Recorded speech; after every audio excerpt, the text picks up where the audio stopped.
Hey everybody, welcome to another episode of the Mile High Game Guys board gaming podcast. I'm your host Adrian. I'm Zach. And I'm Jeff.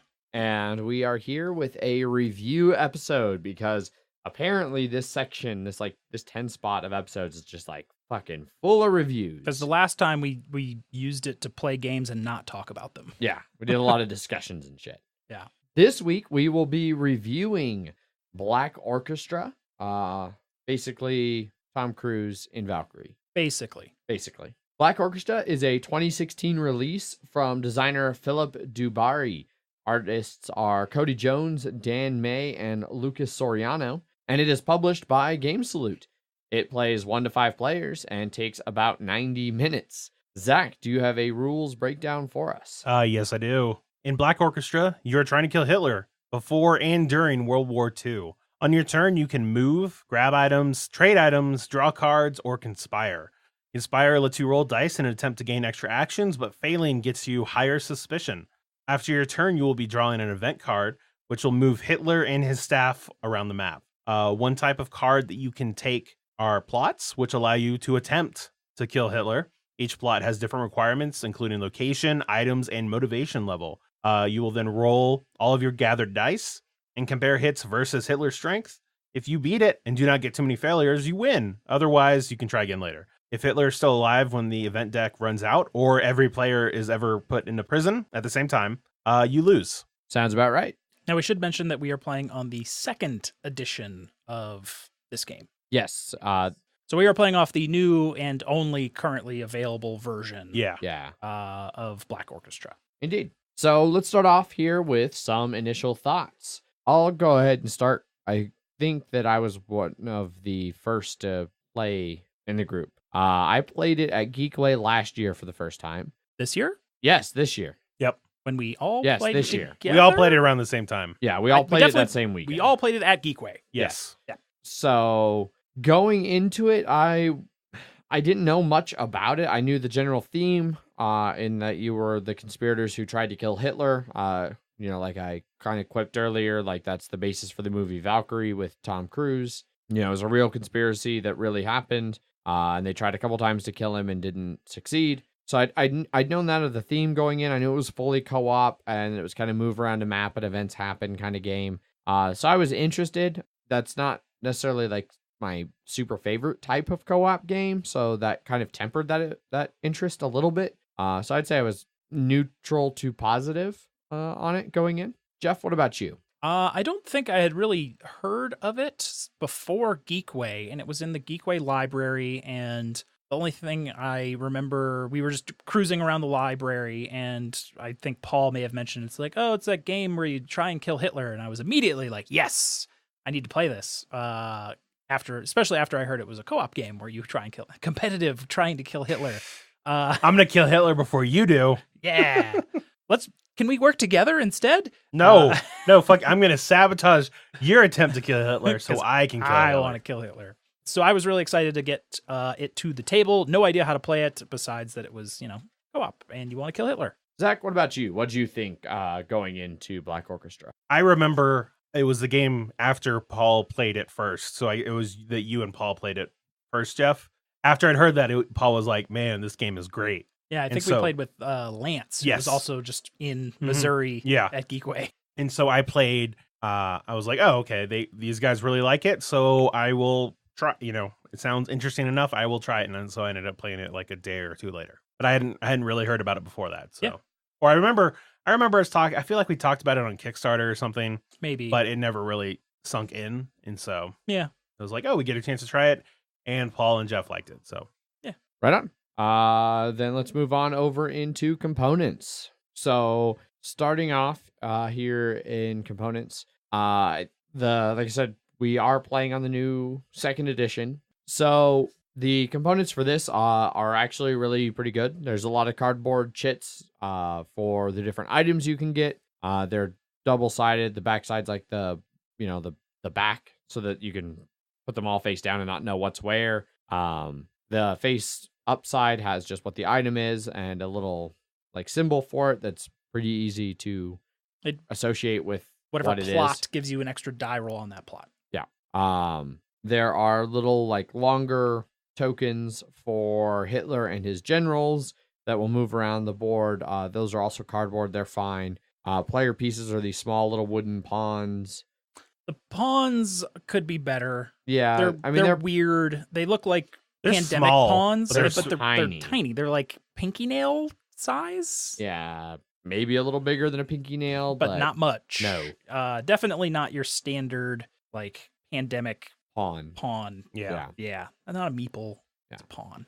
Player boards are just thin cardstock. But a lot of information on them. Yeah, pretty well laid out. It's pretty easy to always, understand what's going on with your character. I wish they had better denoted what the starting values were on the suspicion and motivation tracks. That's not really very clearly denoted. You just have to see that in the rules that you start at. I think the suspicion has a slightly lighter square than the other two that depicts like where you put it. Yeah. But I agree it could be better. Yeah. It could be better. It's definitely not the case for the motivation track. Also the same colored square on the motivation track for starting at timid. Yeah, but the motivation track has different colors for each square, so it's not so that's easier to confuse. Different than the other ones. Just happens to be the same color as the suspicion one. You just kind of have to link those or look at the rules. Yeah. But it would have been nice to just have clearly shown on the board. Yeah. Otherwise, the board itself is laid out really well. It's really clear to see what areas are what and what goes where. Different connection areas. I do have to say also the Hitler and the lieutenants, they move around to all the different areas, but they have a real nice, like, we always talk about how things fit really well together. Their little symbol or whatever they have is rounded, and all of the areas are circles, so you can actually put them on there, and it sort of matches fits. the art behind it. it. Match on there. Nice. It looks nice. Yeah. Little details like that. So you have 5 of them, and then you just kind of stack them all in a line. And then you just don't give a fuck about lining it up anymore.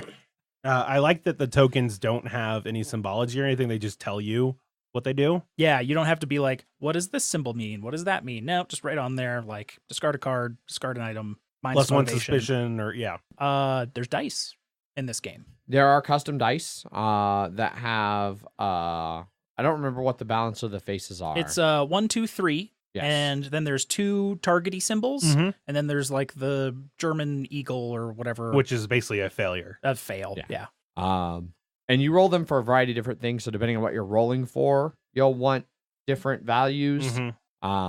Basically, the eagle's always bad. Yeah, the eagle is always bad.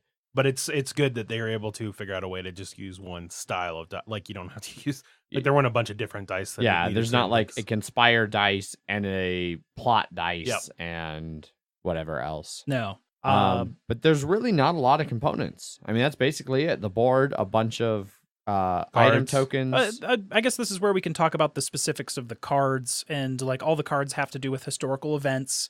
Yeah. They use actual pictures from the era for the event cards. The event. So like so-and-so, it's a picture of whoever or whatever event, and has a little bit of like text on there about explaining the event and things like that. And some of them I actually went back through and was reading about, and it's just all of these like minor events of World War II that you never think of or learn about unless you really deep dive into like all the events that led up to World War II. So it was interesting to kind of go back and see, except for like the key events, because those are the ones that you heard about Crystal Knock. Not a key event, but I definitely heard of that. Yeah, or Germany invading Poland. I did hear about that. Yeah. Like the one that stands out to me that I didn't know about is there was one where like one of Hitler's advisors, who like in the game is one of the tokens that moves around and has like a negative effect, and then like towards the mid to late game, he just fucking flies to Scotland and is just gone from the board. And he's trying to negotiate for peace apparently the entire time. Yeah. And so like, I didn't know anything about that. I haven't looked it up, but it did not seem like that was an official mission. Like he wasn't one of the conspirators ever, but he also was like, I should just try and get peace because this is going the wrong way. Yeah. I'm sure there's a whole slew of information about that. Yeah. Oh yeah. And I will say, even though the event decks are like shuffled up, they have 7 different. There's 7 acts. 7 acts of it, and so the timeline's not gonna get too fucked up. No, yeah, like you might miss some events here, or they might come out of order. It's like they're not all gonna play out because at some point you hit a key event and that can discard cards. But yeah, which is clearly labeled, which is good because there are some cards that will say if a key event has already been put into play, so you've already drawn it, then you just discard this. But it's kind of a nice glow in the dark green, I guess you can call it. Yeah. that is not anywhere else in the game, so Yep. it's always easy to kind of pick that out. One thing I really like too is that the board has, I always appreciate it when a board has like a list of all the different actions and stuff you can And do. boy, does this board have it. Yes, it does. I was actually just about to mention that because I was just staring at it.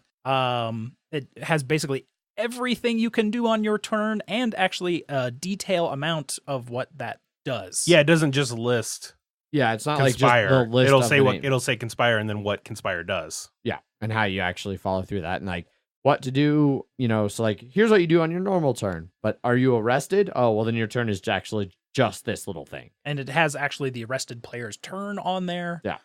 It really shows all that very clearly. Yeah. Yes. In the cards, whenever they tell you to do things, it's all they did a really good job with being clear with all of the words and like phrases that they use in the game. There's not really a lot of iconography, especially even on the dossier cards where it's like play immediately or play as an action. Yep. And that's really all there is. Mhm. And there are two colors on those cards, like the blue, which is just normal, and then red. And very different graphic. Very different, and they say illegal and stuff like that. So it's very, like I said, they just are very clear on what. I don't think there's a lot of confusion on. No, these, their so. graphic design is pretty well Yep. on point with this one. I do also have to say it has probably the best reference card I've ever seen in a game. Unfortunately, it only has one. Unfortunately, it only has it's one. very detailed. They went and for it does quality get- over quantity. Yes, they It did. does get fine print though, so like I could see that being an issue with people whose vision isn't the greatest. But you could almost always just look at the reference card and never have to dig through the rules. It's basically, here's a double-sided rule book with... I think that solved pretty much any prop rules question we had. We just look at the reference card and be like, boop, it's right there, which is nice. Yeah. So yeah, components, the pawns suck. That's the only that's negative. the only I real think. complaint I had about Yep. it. Yeah.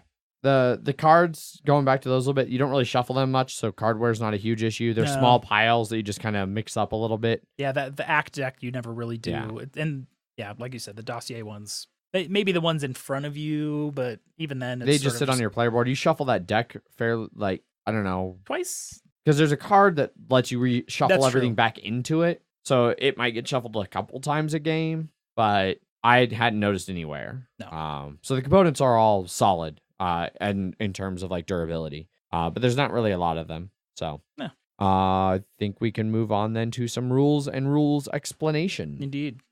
This is another area where I think the game actually does a pretty good job. Between the actions being clearly shown on the board with a fair amount of detail, between that awesome player aid, and between the rulebook being well laid out, this is actually an easy game to kind of learn how you play it and Yeah, what you need to do on your turns. And I was how it surprised goes. how like crazy fast I understood the game playing this. it helps that the gameplay itself isn't overly complicated. You have 3 actions on your turn, and you do them, and then you draw an event card from whatever area you're in, and then it's the next player's turn. So it's pretty straightforward. It's But pretty much on BGG, it rates it as pretty heavily a medium light. yeah, It's a 2.35. yeah, it's definitely not a very heavy game. No. There are a fairly large number of actions to choose from for your 3 actions that you can take, and some of them can do some different things, but that's where having like that really good list on the board itself, that really good player aid, those all help make it pretty easy to understand what those different actions that you can do are and how they're going to affect the game. It's 8 different actions, it looks like. Yeah. I don't know. I'm trying to think of any like things that I noticed in the rules that were actually legitimately confusing, and I can't really think of any. The only one that was tricky, we're probably going to say the same thing, is the conspire action. Oh no, I was Okay. not going to say. So you have something else. Mhm. The conspire action is you roll the 3 dice, and then you get that many actions based on the numbers that you can get from there. The others kind of go to the descent track up there, which can raise or lower Hitler's military strength or like embolden someone. The thing that I think we screwed up is you get to roll a die per action you spend towards that. And where we screwed up was we just were rolling all 3 dice with 1 action. the first time. Oh, the first time. Yeah, the first okay. time, and not really realizing you needed to spend an action per die and not an action to just roll the die. Which does mean you can, if you want to make sure, because you can, if you roll the target Eagle. or the eagle, you don't get any actions in return.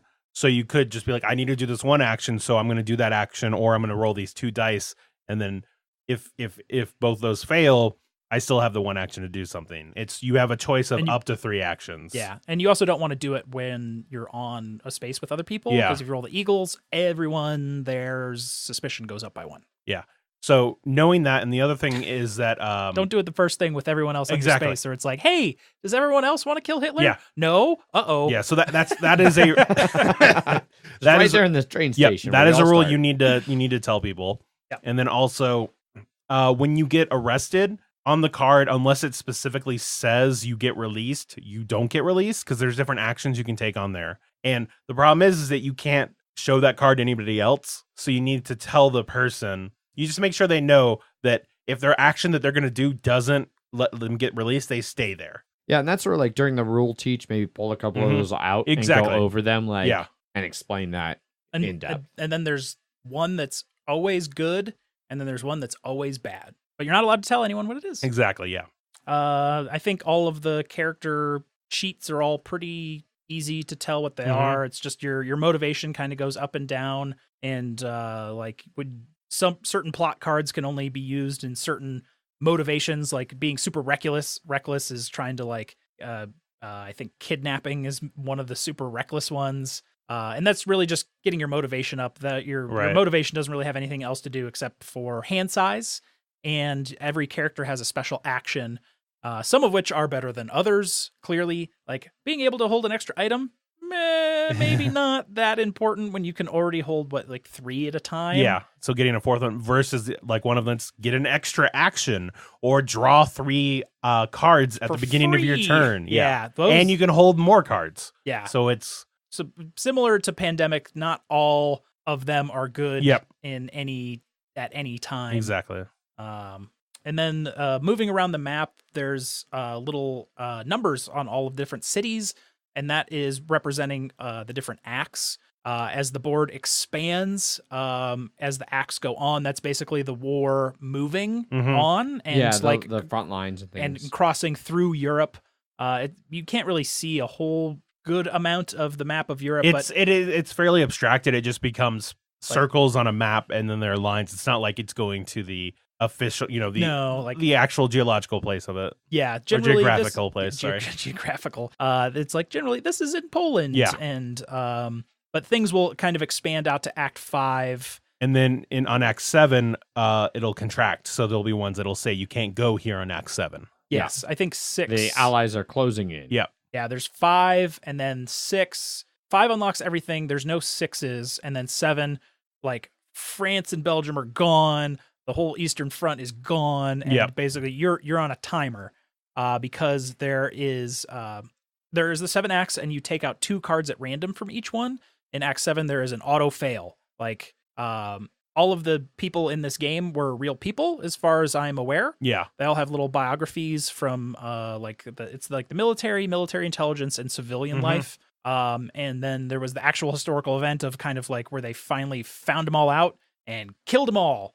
And that card's in the game and can happen in Act 7. But sometimes it's not even in the game. Yep.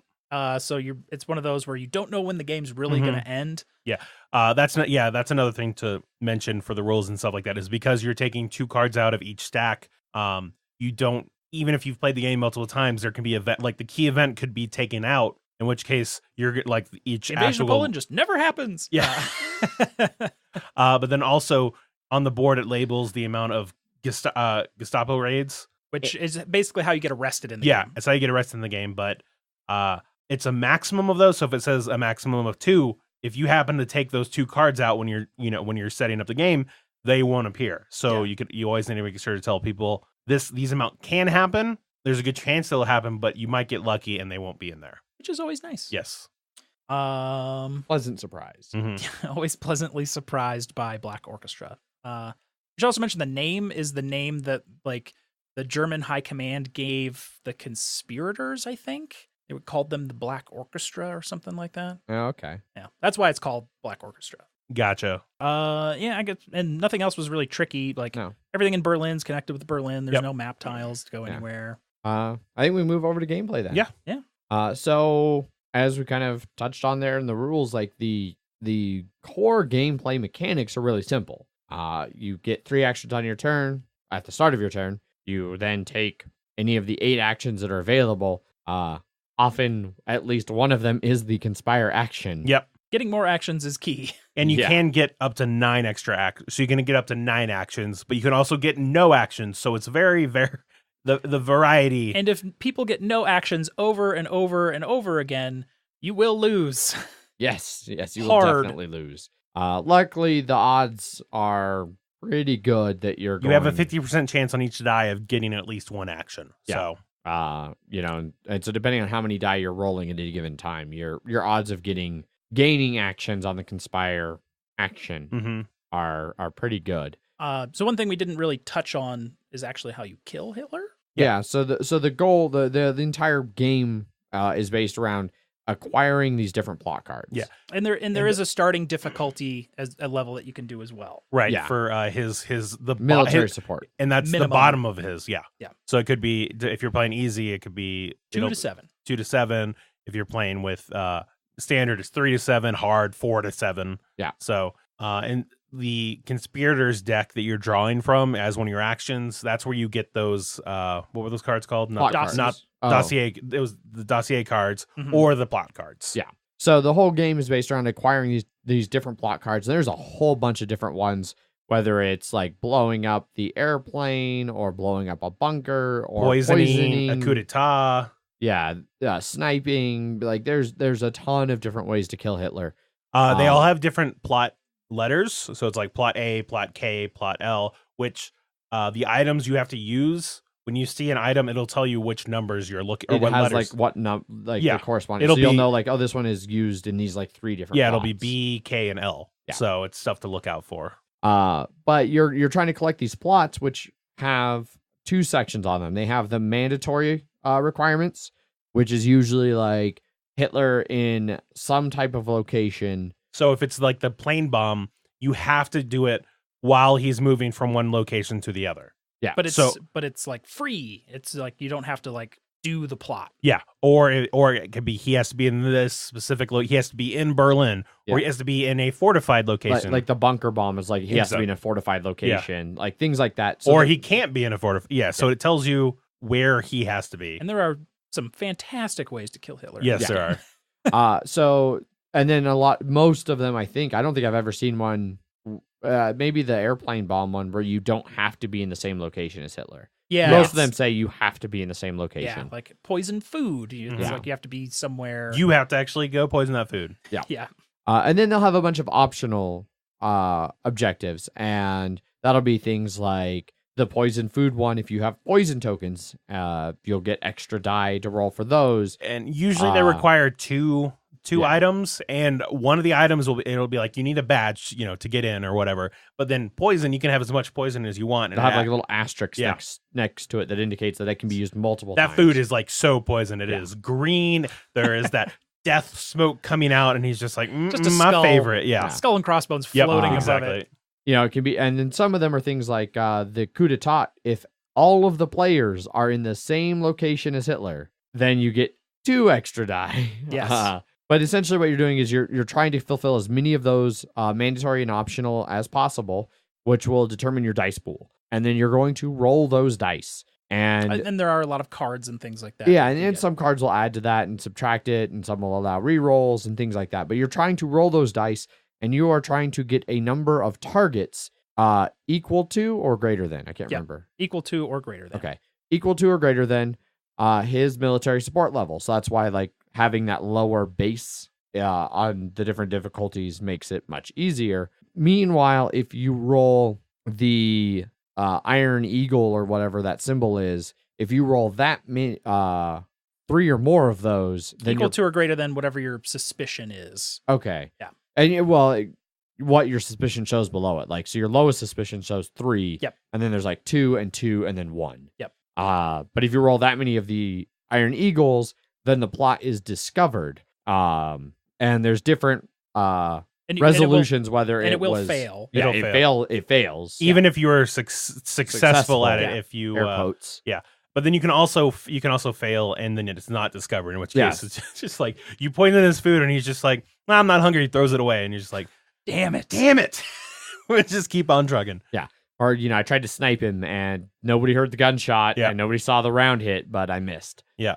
But yeah, I don't know why you only had that one bullet. It was weird. Yeah. Even though I had 4 guns, Yeah. I only had 1 bullet. Asterisks. Yes. There's basically those 3 options: that it was successful, that it was unsuccessful and not detected, or it was detected. Yep. If it was detected, the plot gets scrapped. All of the cards you used for optional objectives get scrapped.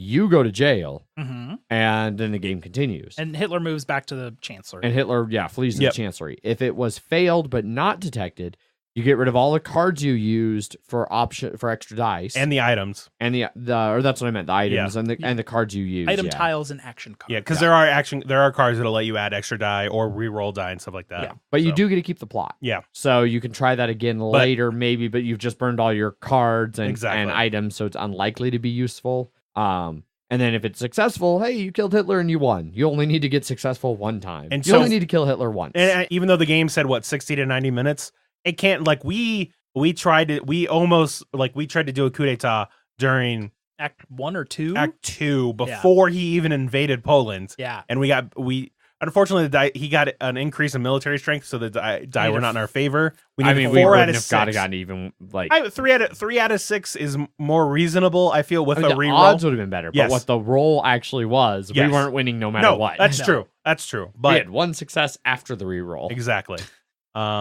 But so it can end very early Yes. if you get everything right, because the coup d'etat, it was just You need a lot of signatures. you need signatures, and you just need people around, so it doesn't require a lot of extra items. We just sort of all ended up being able to be all in Hitler's same space Yep. and get a bunch of signatures. Mhm. Because a lot of these spaces you can't actually get to that have other items on there. And since they're all random, you might not be able to even get the items you want to do in the plot. Just so happened, we ran into all those items we wanted. Yep. So that can happen. Yes. So yeah, it would have been nice if we killed them that early, but most often in this game, I've just seen it as you do various plots, and you're just like, fuck, I didn't kill him. God damn it. But all right, we didn't kill him again. And then near the end is when you're like, finally, finally. Yeah, finally he's dead. Oh, the world's still ruined, but he's dead. Especially because with all those event cards, his strength is just going wildly. Yeah. It can go their cards will be like, even if he's at 7, it could be like shoot him down to the lowest start. to the base. Yep. So you can go from you're not planning to do it at all because he's at 7 strength, and all of a sudden you're like Getting at 7 3. Yeah. Getting 7 successes is nigh impossible. His strength needs to be at like max like a 4. Yeah, exactly. For you to ever even think of having a chance. And even if you're rolling 6 dice, it's what was it, a 10% chance or something like that? Yeah, because it's basically a 5+ on each die. Yeah. Not great. Not great odds. So you just kind of have to use your cards to put them in the right positions. A lot of those illegal items are much more powerful. Those can just straight up like lower his military support level by 1. Or add the 2 dice and stuff like that. But if you ever have a Gestapo raid, you have to either get rid of your illegal items or increase your suspicion. Yeah, like, or hey, I know this is illegal, but I'm going to keep it. And they're like, or if you have extreme suspicion, they're like, you're suspicious. We're just taking you to jail. And you automatically lose all of this. Yes. So more often than not, like 2 to 3 people are going to jail at the same time. Yeah, because your suspicion goes high and then it sort of stays high. It's not easy to get rid of suspicion. There's a couple spots on the map that you don't put items that you can like move into and get like lowered suspicion, but you raise Hitler's military support, like Paris. Also, almost every space that is not one of those has like a little word bubble behind it. Once you've taken the item, it's revealed. Taken the item, yeah. So like in Berlin, there's like -2 suspicion if you for you only if you discard the badge on this spot. Yeah. But then it means you're losing items. Yeah, so. there's a very limited amount of items on the board, and you don't really want to be ditching any of those just to kind of lower suspicion.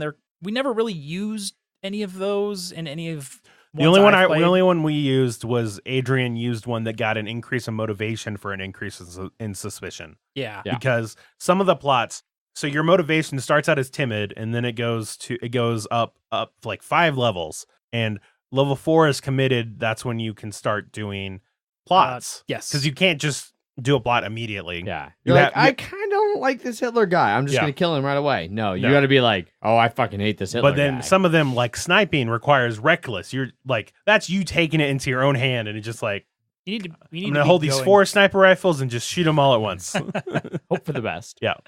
And sometimes staying up there is hard, but you always kind of want to be motivated because that's where your special powers come in. Well, especially if you don't want to camp on Hitler, because every time you start your turn, being near Hitler lowers your motivation. Yeah, because you're just like, oh god, there's so many people around and shit like that. It's -1 motivation each turn, so you even if you're committed, you want to do it on your turn, not do it before your turn starts, because it can be rough. Yeah, all of his lieutenants have just some real bad shit. That some of them aren't as bad. It's like discard an item, but if you don't have any items, that's fine. Like, you can't use your special ability this turn. It's like, meh. Yeah. Especially if you have a shitty special ability. Yeah. Thankfully, much like history, some of these people kind of die off at the very end of the game, and then you're kind of getting desperate. Like there's events that can move act cards that can move characters around the map. Like all of the military people just get sent to the Russian front. Yep. And now they're out in the Far East, and it's like, oh, well, we were about to have you do that plot, but you got sent to Smolensk. Yeah. Or there's one where it's like, you're getting ready to assassinate Hitler, and then the event is like, it brings Hitler and all of his officers to Nuremberg. Yeah. So then you're like, oh, well, that's too far away now. Yeah. No, thank you. And you don't want to start there. No. There is some other spots on here. There's like Auschwitz is a location on the map. You can't get there till Act 4, when I assume that's around when it exists. But it like drastically like raises your motivation and wanting to kill Hitler by going to that space, because that would be understandable. Yes. But it's nice that none of the event cards or anything, like smartly at least tied all the event cards to locations where you can actually go. Yes. Because it's never like they're going to send Hitler to a place where you can't actually go get him during that specific act. Yeah, it generally makes sense. Yes. Everything that's happening in the game. I agree. Well, I mean, it just, I will say it's... You can get a little fucky with it with the cards. Yes, you can. Be like, Mr. Hitler, please get on this plane again. Or okay. Can you get on the plane again? Or you can be like, no, you can't. Like, they keep trying to send Hitler to places with their cards. They're like, no, Hitler can't go. And you're just like, no, Hitler, you have to stay here. Mr. Hitler, no here. Hitler, can you take a plane from this location in Berlin to this other location in Berlin? Yep. And we have the telegram that wants you to go 3 spaces over to this place that you don't care about for reasons. It's fine. It's fine. Everything's fine. Yeah. And that's one of the things that, like, that's the gaming parts of it that are just gonna be there. Yeah, because there's even other things that kind of come up in that, like, you know, getting your motivation way up to kill Hitler, and then you go into a room with Hitler, and you're like, I don't want to kill Hitler anymore. But yeah, there are a lot of like weird things like that kind of don't always make sense, or like, you know, being able to, like on the sniper mission, that having 4 guns. I mean, I guess you can kind of explain it away in your own brain as like, oh, I've got other people with me, or a more powerful gun or something like that. But some of it doesn't quite add up. So not everything makes necessarily the most sense. But it's never so game breaking or reality breaking that you're like, oh, I can't believe this. But it does lead to humorous moments. Which is the other thing I want to talk about in this game, is humorous moments. This is a very dark kind of subject. A lot of dark historical events happen in this game. Yes, and that's one of the things that like makes me a little uncomfortable with this game sometimes, is like that you're excited when Kristallnacht gets drawn. Because like everyone gets super bonuses and like super motivated because of all this tragedy. So it really helps from a gameplay perspective. Helps you try to kill Hitler. There is a disconnect there, but emotionally at least. Yeah, and so it feels weird getting excited about something that was objectively a terrible, terrible thing that happened, because it's going to help you in this game, and like that is something that I think could really turn some people away from this, especially people who have, you know, very close family histories to. I mean, all of this, but it could also be like, you're looking at it that way. You could look at it thematically of, oh God, this thing happened. understandably, all these characters are like, oh God, we really need to kill him now. I mean, if you take a step back and like you can logically understand why it would be why your character's motivations, everything would go. But the fact that so often playing this at like a convention or a game night or wherever you're playing it, like you're really not in the frame of mind to be like, oh, this is terrible. Like we can't let Hitler keep getting away with these things, guys. We got to really kill him. It's like, it's like, oh, sweet. That boosted my motivation. Sweet. I can do my plot now. Well, like you get excited and you get happy about. Because you treat it, because you treat it like a game. You treat it like a game, which is fine, I think. But I can also see where for some people where these things hit closer to home, that it's more relevant to experiences that they've had. You know, there's people whose families were directly affected by this who are still alive today. Yeah. And I could see that being something that turns them off from this, like playing this and being like, I feel weird getting happy that bad things happen. I don't know. I feel like you can kill Hitler. I feel like if you're not connected, if you're not connected, you would be looking at it more from that perspective, but you could still easily see it if you were connected in a positive light, but not from happy. Perhaps. So I'm trying to think of anything else gameplay wise that we haven't covered. Yeah, we never kind of rocked through it all. Yeah, the key we mentioned a little bit earlier in the components about the glow in the dark key events and things like that. The card decks can get a little interesting because they're all just shuffled. Like if you hit that key event at the beginning, you might be discarding a bunch of other stuff because the game won't throw obviously this happened before this key event and will just make you discard and draw another a lot. So you can start blowing through all the act cards. So the decks can get a little lucky/unlucky with how they're stacked. Yes. Yeah. And it would vary how long the game would be, because if you just drew the key event at the top of every deck, it's going to be shorter. It's going to be a much shorter And then game. also, once you get to deck 7, Act 7, really, if you get to 7, you should be prepared to lose at any moment because of that card could come out. So you want to kill him before that ever happens, because more likely than not, you're going to lose because of that card if you get to 7. Yes, very much so. So even though it goes 7 acts, really, you should try, like, when 6 is winding down, you're like, guys, we need to kill him now before. So we should also mention that I think a majority of the games that we've played have used a house ruled variant. I don't think it's in an actual rule book, but makes sense. It super makes sense. The plot cards that have the asterisks have you can use multiple items. You can generally only carry 3 items, which is much less than what you need for a lot of those plots to hit their like maximum amount of dice, which you need almost every time because it's really hard to kill Hitler. Yeah. We used a variant where if another conspirator is on your same space and they have any of those asterisk items, they can also spend those items for that plot attempt. Yeah, because if we were both in the same spot, I wouldn't be like, you can't use my. No, sorry, I can't. I'm not nearby you, so you can't use this poison. Yes, it's we've used that to great effect. It definitely.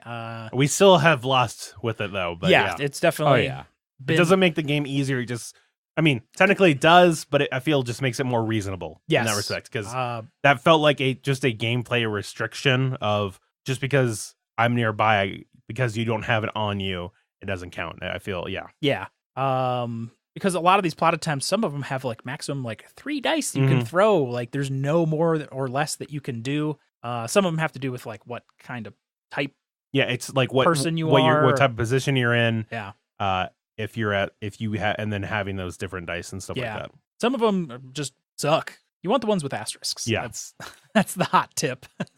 Never really. I will say that's one sort of thing, is that all those items are put out randomly. So if you get the coup d'etat, which is you need the signatures. If all the signatures are out in like 6 and 7, you're not getting them anytime soon. No. So getting those, you just have to find the right plots with the right equipment, which luckily there's a lot of plots, and there are multiple ones that use poison and use weapons or signatures or badges and stuff like that. So it's not like this is the only plot you're going to have, but you could get shuffle fucked by that way if all the plots are in the bottom.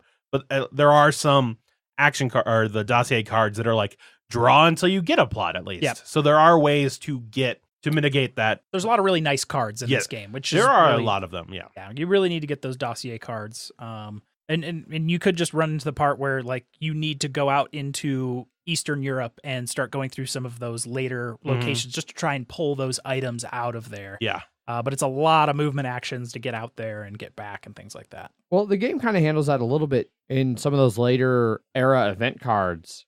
Because you get teleported out there. Well, not just that, but they'll tell you like Goebbels will go to one of those places, flip over whatever item. Yeah, So you at that's least true. know, like they start to flip some of those far ones for Yes. you. So you at least know what's out there. If you really need it. Yeah, it's like in playtesting, they might have realized that people are like, we don't know what's out there and we don't think it's worth it to go. And they're like, well, maybe we can start flipping those so that people will know whether or not to go. So they don't feel like it's wasted if they go there and there's nothing. But they also, if that's where the thing they need is, they can go get it. Yeah. Yeah, I think that's about it. Cool. The only other things is I never really used any of the like discard items to lower suspicion, and I didn't really take the time to ever go to a lot of the spots that were like go way out there and Yeah. get motivation and gain suspicion There's and things like that. Typically There are been some enough other ways to do that. Yeah, I think there are some other cards that like reference like you can use this card at this spot or something like that. Yes. But usually you're so invested in just trying to kill Hitler at all times that it's not always as efficient to maybe go to those spots. Just sort of you kind of come across them. Yep. Did we talk much about being arrested and or interrogation? No, not really. Because you can when you get arrested, you are then interrogated. so you end your turn. Yep. And then on your next turn, you can't do anything else except be interrogated. Now, people can, if they go to the Gestapo HQ, they can attempt to break you out, and then they roll a die. but they can't be at extreme suspicion. No. But if they roll anything except the German Iron Eagle, then you're out. So they break you out. I But think if you roll the Iron Eagle, then they- you are arrested. Which I believe how one of your games ended was that like 4 people were in jail, and then someone tried to break them out, and then they got put in jail. And then game over. Game over immediately. That's I think the only other fail condition. Yeah. Besides time running out Besides or time. getting that card. Yeah. But yeah, basically when you're in jail, we talked about it a little bit during rules, but yeah, you draw an interrogation card, you read through it, it's going to give you like 3 It's gonna give you so options. many bad choices. There's 3 options, and one is like roll a die, and maybe you can get out, Yeah. or maybe you can make people discard their items, or there's like a mandatory like make someone discard 2 items, and then you get out. So there's like kind of a bad option. A sort of snitching sort of Yeah. option. I mean, it varies wildly because like I got one on mine that was like, you get out and go to low suspicion. You get out, go to high suspicion, and 2 other people lower their suspicion by 1. Or you stay in and like 2 people go to low suspicion or something. Like, so there are like all Like you said, there can be some that are good and some that are bad. There was one that I had that was like you have to shuffle in a Gestapo raid that you've already discarded. This Rough. this act. But that's one thing is that you can't game that. You can't be like, oh, we haven't had one yet, so I'll choose this option. I can't do it, and then I'll just get out for free. Because the rules explicitly say if you cannot do it, You have to be able to do cannot choose everything that card Yeah. says. If you can't do even one thing, you can't choose it as an option. more what I was trying to point out with mine is that it's not always as easy as like one option's good, one option's okay, one option's bad. Right. Like they're usually, if it's a bad card, they're all kind of bad. Yes. They're just bad in different ways. If it's a good card, they're all going to be good in different ways. Right. And the exact circumstances might affect which one is the one you actually want to use. Yeah. Yeah, I think I think now that that's- we've talked about that, we could probably move towards final thoughts. Yeah. Right. Yeah. Sure. Right on. Zach, let's start with you. What are your thoughts on Black Orchestra? I think overall, like I like it. I think it's a good cooperative game. I think the theme is well integrated into it, and a lot like there are very few things that feel gamey just for the sake of being gamey. They have some sort of thematic or a reasonable explanation for it. I do feel that 60 to 90 minutes is a little on the low end. It just says 90 minutes. Oh, it says doesn't 90 even minutes? give a Okay. range. Okay. At least on BGG. Gotcha. I feel like most of ours, unless you end early, like I feel like if the game goes the distance, it's going to be about 2 hours. And I think one of the few problems is that sometimes it can be hard. Like a lot of the times, especially when you're working very cooperatively, it's all about getting 1 or 2 people their plots and fulfilling those as well as they can.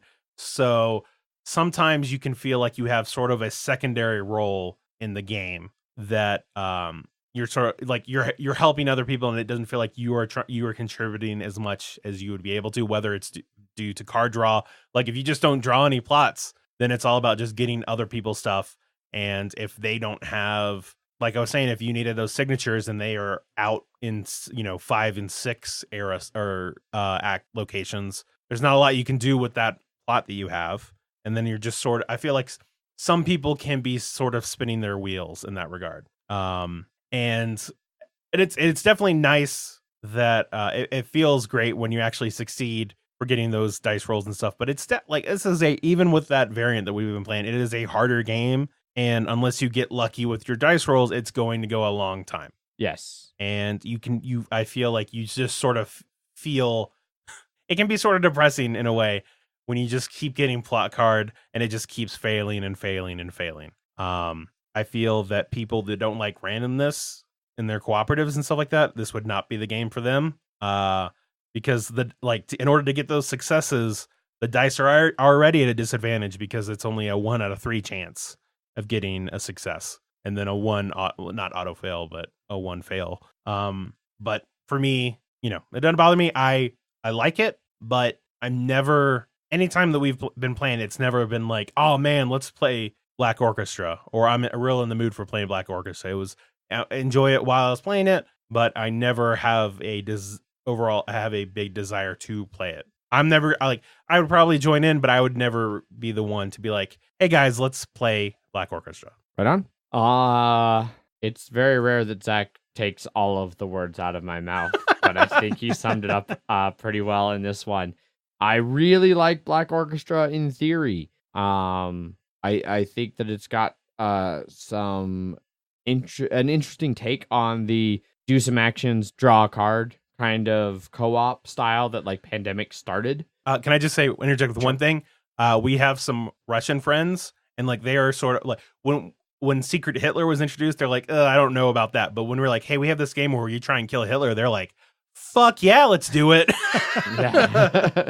So I just want to say, theme wise, some people are like it can really pull people in that wouldn't necessarily be into it. Yes. Otherwise. Yeah. So from a mechanics perspective, I think it does some interesting things, like I said, with that entire system of actions and then resolve a card. The theme for me is hit or miss. Like I often feel a little weird playing World War II themes, especially ones that are tied very directly towards Hitler and the political situations in Germany during World War II. Like aside from the fact that I just don't like the game of Secret Hitler from a mechanical perspective, the gameplay aspect of like actually being Hitler and being a fascist and trying to pass fascist policies, like that doesn't sit right with me.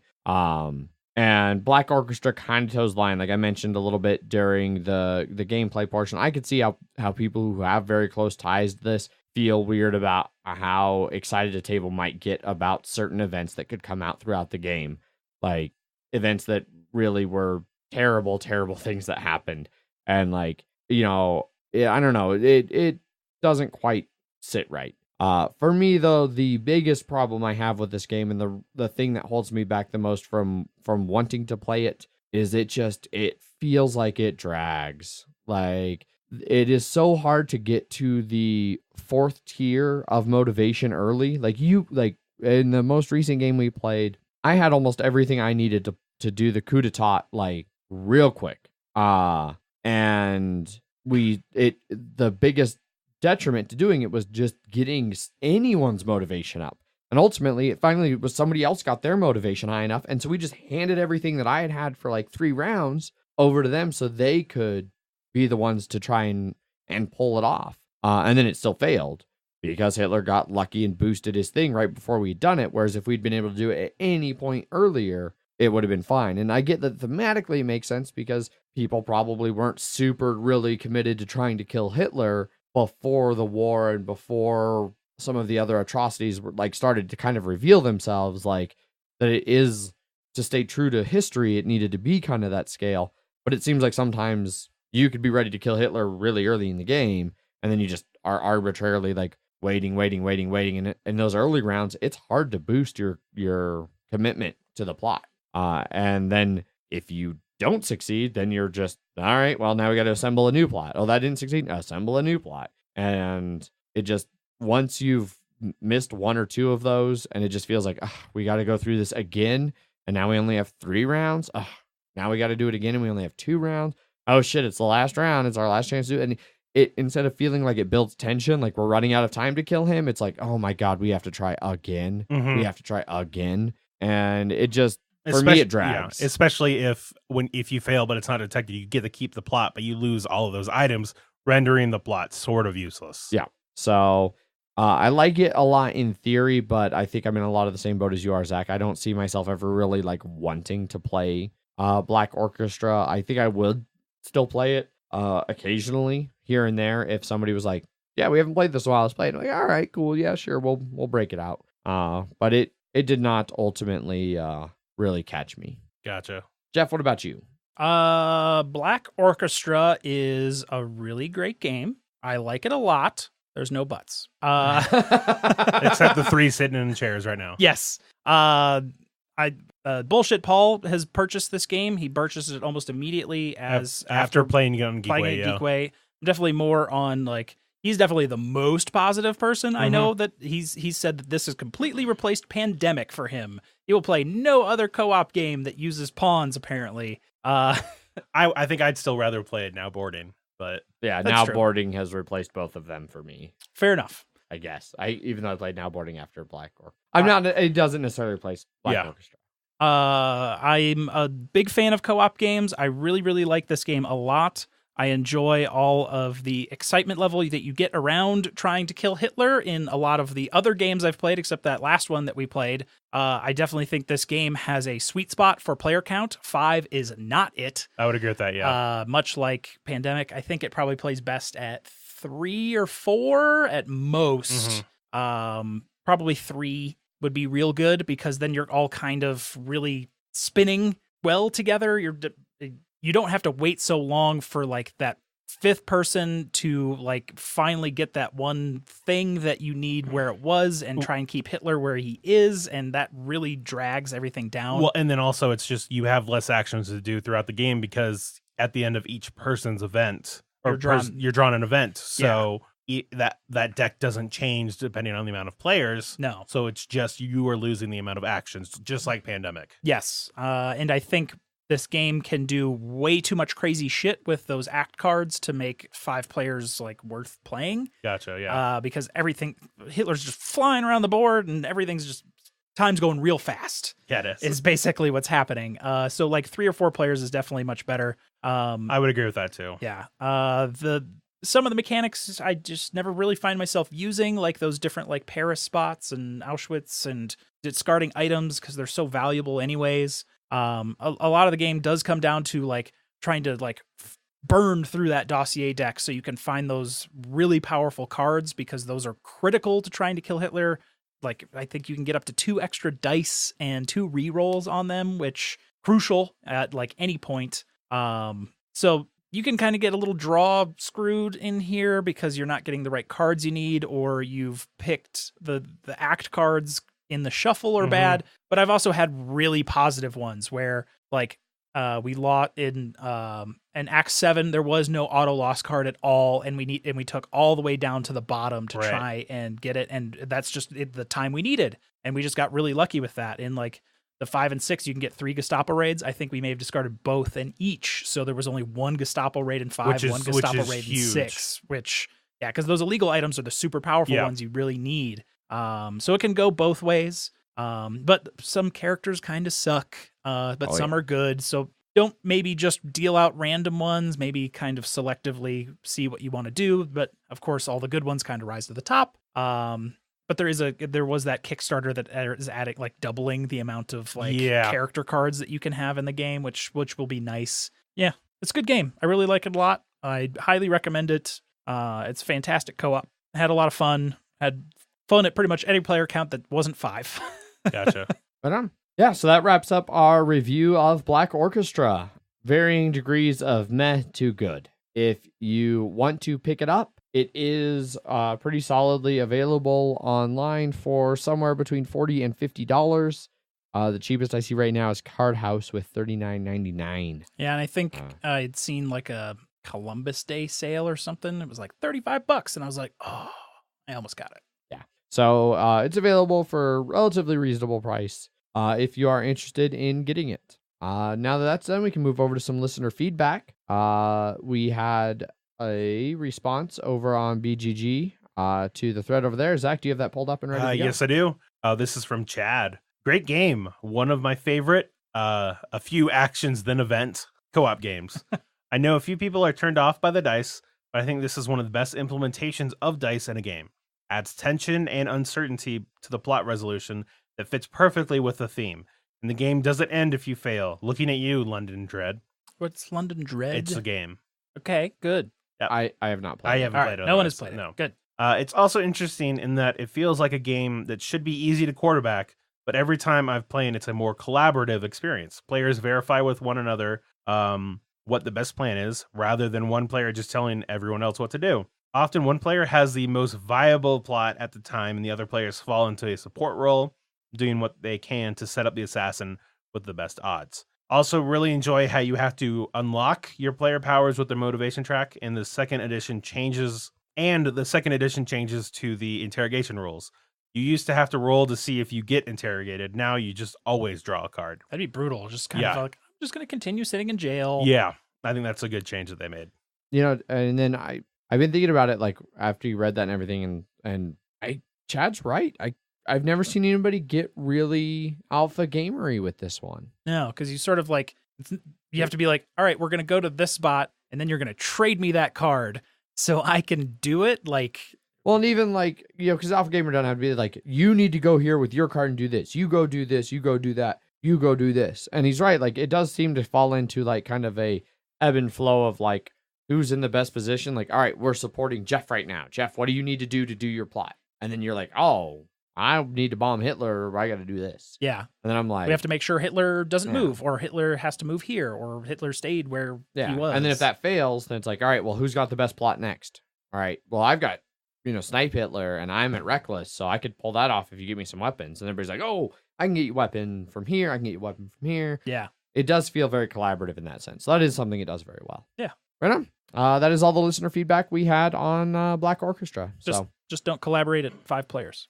Right on. Well, as always, if you want to follow up with us after a review, you can do so by jumping over to that Board Game Geek guild number 2731, and replying to the thread, and we will address it in future episodes. Other ways you can get a hold of us, whether to talk about this particular review, any other reviews, or just any old random thing you want to talk to us about, you can always email us. Emails at milehighgameguys.com. You can find us over on Twitter, where I tweet under @MHGameGuys. I am Zach_MHGG. I am Jeff_MHGG. We have a Facebook and Instagram, both /Mile High Game Guys. And then you can always jump over to our website, milehighgameguys.com. Go to the show notes, where you'll find a link to the Slack channel, which is always full of interesting discussion, such as the tweets during Wednesdays, or not the tweets, but the messages during Wednesday's episode in the Patreon Slack channel, where we were discussing Jeff's man bun and my terrible picture-taking qualities. Yeah, plenty of ways to get a hold of us if you are interested in doing so. So yeah, we look forward to hearing from you. Thanks, everybody, for tuning in. Hopefully you've enjoyed this review of Black Orchestra. As always, I've been your host, Adrian. I am still Zach. And I'm Guide Jeff. Bye. Bye. Bye.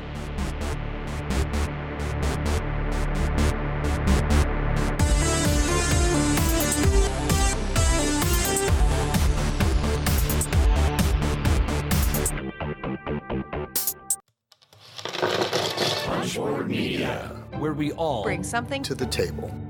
pull up a chair At punchboardmedia.com.